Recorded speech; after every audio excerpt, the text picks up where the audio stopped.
Ladies and gentlemen of the Wrestling Republic fandom, my name is Soul and welcome to another episode of the Soul Sessions. My guest today is Axel Rico. Axel, how you doing, my friend? I'm feeling good. I wanted some, but Oh, it's fine. It was a great introduction.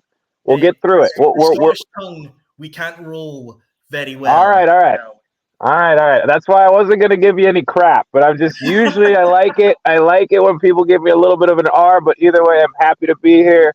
Thank you for the introduction, my friend. No worries, my friend. Well, first of all, how have you been, pal? Besides freezing my butt off here in Chicago, I've been doing great. Been wrestling all over. I'm actually here to train some lucha tonight. So, as all my social media, I am grinding every single day. 2022 has been the year of Axel Rico so far, and I don't plan on stopping.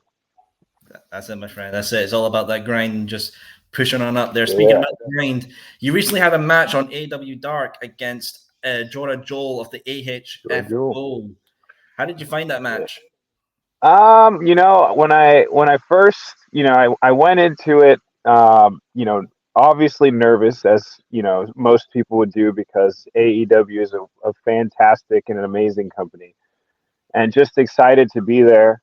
Excited to, just be a part of it. And when I got, seeing the locker room, seeing, like, oh my God, I'm, introducing myself to this person, but like, secretly I'm like, who the hell am I going to go against? You know what I mean? Like it could be this person, could be that person. I met Jorah that day, and it's like, hey, how's it going? And then like 2 hours later, it's like, oh yeah, by the way, you're wrestling him. I'm like, oh geez, because he's a big dude, and his style is very strong and big hits, big grab. But I had a lot of fun. I know now, like looking back at it, I think I could have done things a little differently, but I had for my debut at AEW, I thought it was fine. And I know if I was to go against him again, it would definitely be different. Way different outcome, of course. Well, hey, it's that match is the reason why I sought you out because I was really impressed. Thank you, thank you. I've been getting a lot of good feedback, and I'm very, very, impressed with myself and very happy with how it turned out. Oh, that's great, man. Speaking of AEW's roster, obviously it's massive and expansive, and there's a lot of legends, great guys coming up there. Is there anyone out there that particularly sticks out to you that you want to face in the future? Oh my goodness. I was so happy to meet that incredible roster. I pretty much met almost everybody except for a few people that are on the injured list. I wanted to meet Phoenix real badly, but he was out. But the thing is, like, I'm one of those people that likes to, if I see my name on the board, I'll wrestle whoever. But the thing is, I was very impressed with obviously Mr. Bowens of that good old duo of the Acclaimed. Big fan of him. Everybody loves the Acclaimed.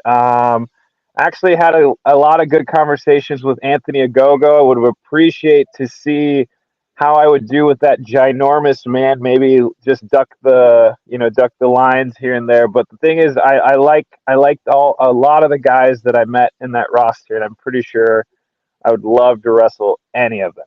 But I think going in there completely blind and meeting a lot of people, I'd love to go against Bowens. Or, if I get a tag team partner, let's go against the Acclaim. Let's see what they say about, Mr. Puerto Rico over here. And Mr. Agogo would be a lot of fun because I think I'd mess with him a lot. Yeah, I definitely think that would be something that a lot of people like to see, myself included. I would like to see someone that's been appearing a lot on AEW as well, someone you've got history with, is Sky Blue. Yeah. I knew this was going to come up. All right. All right. Come on. Hey, obviously, you're the better one out of the two. So, I mean, correct. All right. I like this. I like this guy. You know me. You know the history because a lot of people always just assume it's just like, all right, let's go. What do you, like, All right. I like you. I like this. I like this. Hey, I acknowledge greatness. That's it, my friend. I've got to acknowledge the great one out of the two. Would you like to go against Sky again in AEW if you were given the chance to cement? Yeah, I think because we did Warrior Wrestling, and that was probably like the biggest show that we did. Where we showed where where we wrestled each other and showed what we could do with each other. But I think if we were able to get something on a huge stage like this, because we've done a lot of good programs here and there. Mm-hmm. She's beaten me, blah blah blah. I've beaten her, but like it's been like good stuff, but it's been for like a smaller crowd or a little live stream here or there. But I think if it was on something on a main stage, with a little bit of time, I think we could probably knock the socks off a lot of people that don't know. But obviously, me winning, but we would knock the socks out of and impress all the people around with my talents, because she's Sky Blue. She can put her hand behind her back and raise it, and then that's really all she does. And the crowd goes wild. Well, everyone doesn't respect Axel in the corner. That's fine by me. Speaking of like Warrior Wrestling, the whole independent scene right now is completely different than it was 2 years ago. I mean, it's always an ever-evolving thing. One thing that's popped up recently is EC3 and Adam Scherr's Control Your Narrative promotion. Has that been anything that's caught your eye, or like you've heard people talking about? I've been doing a lot more research on little independent circuits and all that stuff now, especially because being in. Sorry, it's just super dark. But being with the AEW locker room and then being told, like, holy crap, you can like go with like the people that are currently making it, like in the indies, in the whatever, was a really good like kind of shell shock of like, maybe I am doing it up the right path. So I've been looking at the GCW. I've been looking at all the Texas promotions, all the promotions like going around that are making it big. So right now I'm in the research process because I'm trying to open up some dates to maybe go adventuring. And maybe the big one is that obviously I want to wrestle in my homeland of Puerto Rico. But definitely to reach out to Europe, would be really dope, especially once maybe this thing going on in the air, kind of cools down. Yes, of course. But right now, especially because I'm a good sitting with the Chicago Midwest scene, so I'm actually trying to get more eyes on me in other places. Because after that crazy weekend that was AEW, my eyes have definitely been opened up to more things going around the wrestling world and the independent circuit. That's grand as always, man. It's always got to keep your eye out and see what's going on, and then get your name out there and just promote yourself, just to have more eyes on you, man. It's always tough. Dude, it's a business, man. Like, this body is my business, I totally hear you, man. I would love to see you up here in Scotland in ICW or something like that. That'd be excellent to see. Hey, let's make it happen. Simple as that. Snap our fingers and we're done and dusted. Boom, boom. What about like NXT 2.0? Is that something that interests you as well? I like that it's kind of changed up the style. I was a huge fan of when NXT first started.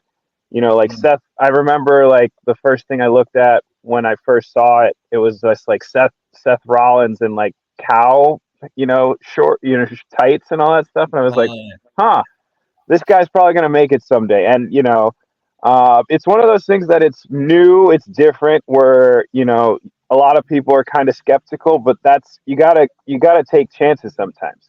If you look at it, obviously each one of those people is hardcore for this business. They want it to be their life. They obviously are being paid for it, and right now they're pretty much just trying to try something new. And I love anything with NXT, has the history behind it. But with this new stuff, hey, you got to try it out, and maybe it'll do something crazy. Who knows? It's right now, I think it's still too early to see. But like what I said before, I'm in my researching process. I've been looking at a little bit of this, a little bit of that. I see who's going here and there, and just seeing what each brand brings to it. Because definitely you look at like an NXT, you look at a GCW, you look at a Warrior Wrestling, and each one of them is like completely different than the other. Yeah, it definitely gives every wrestling fan a new taste or something. You're always going to cater to tastes, and there's a massive option there for everybody to watch. Absolutely. If you would have to say, like, on the top of your head, is there maybe 5 individuals right now in the wrestling scene that stand out to you want to face? in the ring? Oh, I have three easy ones, and then I'll have to think. Oh, let's go. Let's go It, with easy. Let's go with easy. Easy one.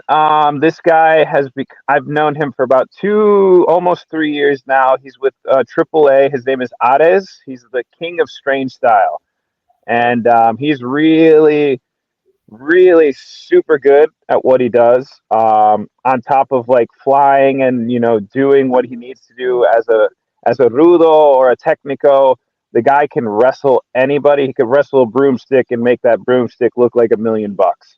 Mm. And just what he's done with the lucha scene, he does the whole face paint gimmick. He taught me a lot about transitioning, and really he showed me that you are a business. So like every time he goes out there, he puts, even if it's just a little show for like 100 people, to a big show where he main events AAA. And you got to really, for that, all the eyeballs, you got to treat it as if no one's ever seen you before. Like, you really got to market yourself. And we've wrestled once or twice, usually in tag teams, but I love to get my hands on him. Another one that I've learned a whole lot of, and I think he just, was with Impact Wrestling, was Rohit Raju or Hakeem Zayn. I don't know if you know him. I'm not familiar. No.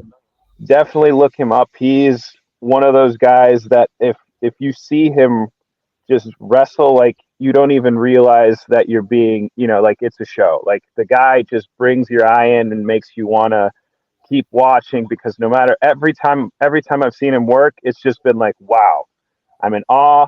Like, it's a hard hitting striker, but he's also telling story, and god dang it, can he talk. Like, he's funny, he's annoying, he's evil, he's super good. So Rohit Raju / Hakeem Zayn, do your research. I'll note that down, my friend. Another one, of course, because I'm just a big fan of Lucha Libre, and just something about, mass wrestlers is just so super cool. Obviously, a Rey Fenix or a Penta would be super dope. And, now that they're finally kicking it and making it mainstream in AEW, it's just awesome to see that type of, Lucha Libre really getting its, head out the door with the US. Now I'm trying to think of a number 5, because there's so many people I'd want to, touch gloves with, or just wrestle in that squared circle. So Ades, Keem Zayn, and of course the Lucha Brothers. I guess I'll ask you for this 5th one. Maybe there's somebody I need to do research on. You've done obviously all the research. You said I'm better than Sky Blue, so I know you've done your research. What do you think? Give me somebody. All right, I'll give you somebody. I would like to see you go against the Deathmatch King, Matt Cardona. Ooh, Matt, all right. I've talked with him like twice, and just what I've gotten from him is he commands a room. I can imagine. Like, there have been 2 people that I've ever met in this wrestling business where, like, even if you just hear a squeak of the door open and you just immediately turn, it was Christian and Matt Cardona. So that would be a lot of fun, because obviously with him, you don't even know what kind of Matt Cardona you're wrestling. So that's actually good. I like that a lot. Oh, big fan. Even if it's woo-woo or just like breaking glass all over the place, I'm a big fan. As am I. I'm a big fan of Matt Cardona. Obviously, Matt Cardona is the Deathmatch King. Would you be interested in facing him in a death match? I've done a couple, not like death hardcore per se, and it's not really my thing, but just for some reason, it gets so much eyes on you. It gets so much attention. Something about, pop, I love that type of wrestling and all that stuff, but I personally believe it never gets its parted. It's called a death match. You know what I mean? Like, have you seen a death match where somebody actually dies in the recent times? Not really. But yeah, it would be cool. I know, especially if I was to wrestle someone like Matt Cardona right now, it would probably be great for my stock, but maybe not for my back. But yeah, you know what? If he rang me up and said, "Hey, Mr. Rico, if you want to do this," I would grind my teeth, but of course I'd have to say yes. Well, as long as you take the crown from the Deathmatch King, Rico, it's all good in the end, my friend. Oh man, I feel like I wouldn't want to win because then if I had the crown, I'd have to keep defending it. If I Yeah, if I had him beat, maybe I'd pretend like, oh no, I got some glass in my foot, and then just relinquish it, leave it back in the ring, and leave it for Nick Gage or Moxley or someone like that. yeah. Someone who wants to do this on a weekly basis. But for me, maybe a one and done type deal would be great. Yeah, that sounds like you mentioned before about masked wrestlers and them being a big influence on you. If Yeah. you had to say who is probably the most important masked wrestler in the business, past, present, who comes to mind? Man, well, I know for me, I've said this on a lot of podcasts, but the first like VHS tape I ever had of wrestling was WCW Halloween Havoc, and of course on that VHS, the first match is Eddie Guerrero versus Rey Mysterio.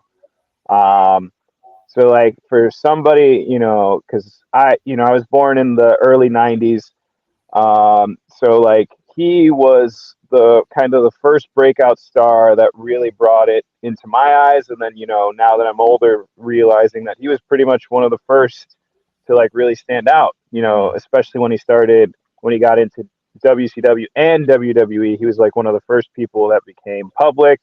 His mask sold like fucking, like incredible numbers. You know what I mean? Like Merch seller. there's no other way to describe Rey Mysterio and his mask. Like it's iconic to the point where there's no way. He's probably like you could probably go to some weird continent, or go into Africa in some weird country and be like, "Do you know this mask?" It's like, yes, he kicks the people in the face and holds on to two ropes. You know what I mean? Universal symbol of peace. Everyone knows. Yes, Mysterio. the Rey Mysterio, but I know Ultimo Dragon, of course, because that man I consider him the original belt collector. And I'm also just a big fan of just like the whole shoulder pads into the mask. But yeah, probably those two. And I'm very excited that I'm about to do a Lucha Libre show with him in it. So I'm very excited to meet him, but obviously Rey Mysterio, I want to meet sometime down the line. But I definitely say those two in my eyes, because those are the ones that brought me into the wrestling world, because I always had the N64 and I would always pick those two when I was like WCW and, yeah, good times there. Good times. When the games were good and not glitchy. What do you mean? Your eyeballs are supposed to move over, right? Oh, And your the face hair physics is meant to stay in the back of the ring while he's in the ring. Yeah. Yeah, of course. Everybody knows that. Yeah. Oh yeah. Well, speaking of Mysterio and his masks are iconic. Is there an attire to you that specifically sticks out as your favorite? So obviously I'm gonna have to go, because obviously the first one is his Halloween Havoc gear. But I'm always the Phantom. It connect. The mask was also the gear. Like there's something about that always it's iconic. But I think more modern, my favorite thing that I even bought a mask for. I usually don't buy them because I'm not. Because then it takes up a lot of space. If you look at it, masks take up space. Like they're not very easy to like hide away, or like, because if you buy 3 of them, that's a lot of space. Oh yeah, if you want to display them as well, you need to have like the styrofoam head, place it on it. Yeah, it's like a $300 investment. But one of the coolest gear I saw was with Penta. I don't know if it was underground or if he just did this, but he did like an Urukai gimmick, which is really cool, from the Lord of the Rings. Like, I'm not a big Lord of the Rings fan, but just something about when he comes out and he just does it, puts his chest out, goes from side to side, but he had that like claw mark over his mask. I immediately got it. And then that guy's just been killing it with the Joker look, the Pentagon Dark, like, that guy just gets it, like, and when you style it and the drip's so cool, where even like your ankles are matching your mask, like, that's just cool to me. All about styling and profiling, like the best ever said. Yeah, seriously. But like something about, you add a little more, fanciness on top of what you're wearing and wrestling in. So cool. 10 out of 10. That's it, man. Well, the thing is, we're coming to the end of our time here, Rico. It's been a pleasure as always. course, man. And This is a lot of fun. hey, it's always good to have fun. That's the main thing at the end of the day. That's what this business is about, is having fun and Correct. enjoying what we love. As I like to do with all guests at the end of the Soul session, Axel, would you like to promote what your next match is to our viewers? Well, I got a lot of things coming up. I've actually been, right now, I'm committed to my Chicago shows. I got AAW in March, CSW around the bends, Galley Lucha, Libre. But I'm trying to slow down my Midwest dates because I'm trying to go, all around the U.S. and hopefully travel more and more soon. So right now, just make sure to follow all my social medias, Axel Rico. It's the guy that looks great with facial hair and curly hair. It's the only guy that with that name. There's like a really popular singer in like Guatemala named Axel Rico, and I'm kind of trying to like find a way to just Leech go off his away. fan. Like, hey, come on over here. Oh no, what happened to him? I guess we'll have to get rid of all of his Google searches and all that stuff. But yeah, just make sure to follow because I share all of my shows, all the things coming up on my socials. But right now, I'm trying to keep it to my big 3 or 4 here in the Midwest, and then I'm gonna really try hard to start traveling a lot more. Get out of this cold and Into the maybe hot. go somewhere warm. Yeah, That's it. Well, hey, Axel, it's been a pleasure having you here, pal, and happy to speak with you about everything. Viewers, sure. Soul's ending here. Everyone have a good one. Stay safe, and remember, have fun. Yes, rock on. Thank you.